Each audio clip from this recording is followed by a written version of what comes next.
Садақа ислам діні бойынша қайырымдылық мақсатында мұқтаж адамдарға берілетін ақшалай немесе заттай көмек.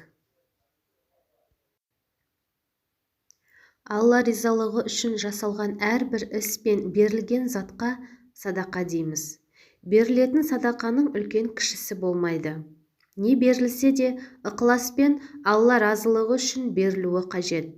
Оң қолың бергенді сол қолың көрмесін хадисіне сәйкес берілген садақа мен жасалған жақсылықты жасырын жасау ең абзал амалдың бірі. Құран кәрімде 200 жерде Алла жолында садақа беру, мал сарп ету жайында баяндалады. Яғни, Алла берген нығметті Алла жолында жұмсау сауапты амал екені айтылады. Шексіз нығмет иесі болған Алла табиғатында өзгеге жәрдем ету, барын бөліп беру сезімін жаратқан.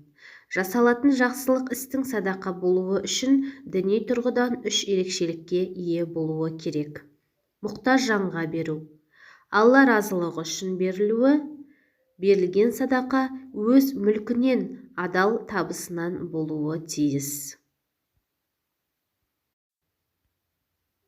Бірде пайғамбарымыз саллаллаху алейхи уассалам мен сахабаларының арасында мынандай әңгіме болады.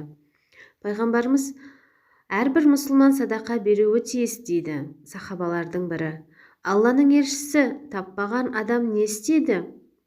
Жұмыс істеп, табыс тауып садақа берер дейді. Сахабалар: істейтін жұмыс таппаса не болады? Мұқтаж болған жанға қандай да бір көмегін береді. Ал жәрдем ететін адам да таппаса ше? Қандай да бір іс жасаса, ол үшін бір садақа. Ол дегеніміз біреуге жол көрсету, жолдағы зиян тигізетін заттарды, тасты, сүйекті алу, ілім алу, үйрету. Садақаның 6 ережесі. Садақа Алланың ашуын басады. Садақа апаттан, тозақтан сақтайды. Садақа жақсы көретін нәрседен садақа беру. Садақаны кез келген уақытта беру. Садақаның қайтарымы еселеніп қайтады. Садақа тек қаржымен шектелмейді.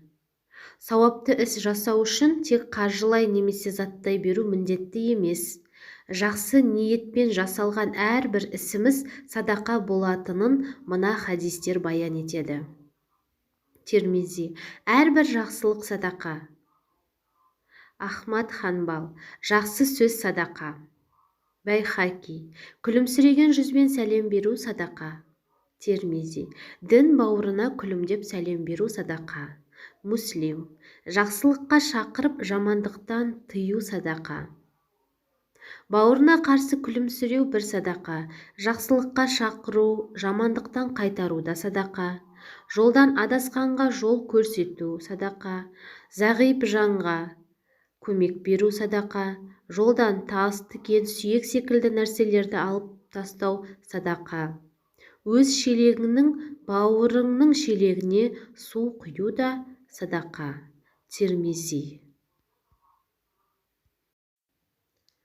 Садақа берудің 5 пайдасы. Мал дүниені тазартады, күнәларды өшіреді, ауру мен апаттан сақтайды, мұқтаж жанды қуантады, ризықты арттырып, табысқа берекесін береді. Садақаны кез келген уақытта беруге болады. Күндіз де, түнде де, жасырын немесе ашық. Бірақ жасырын түрде берілген садақа көп сауабы тиеді. Және жасырын берілген садақаның өзіңізге де пайдасы зор. Себебі алушы адам, беруші адамның кім екенін, аты жөнін, қайда жұмыс істейді, жалпы беруші туралы мәліметті алушы адам білмегені дұрыс, танымағаны дұрыс. Себебі кейбір кісілер алғаш рет алғанда шын көмекті Олар рахметін айтады, шын жүректен рахметін айтады, сіздің тілеуіңізді тілейді. Екінші рет алғанда сын таға бастайды. Үшінші рет алғанда жамандайды. Неліктен аз берді, басқа нәрсе бермейді ме, мен бұндай тағамды ұнатпаймын, не болмаса ақшасын берсе өзім алар едім деген сияқты сондай сындарды тағады. Назар салып тыңдағандарыңызға көп рахмет. Төменге өз пікірлеріңізді қалдырып, менімен байланысқа шықсаңыздар болады. Сау болыңыздар.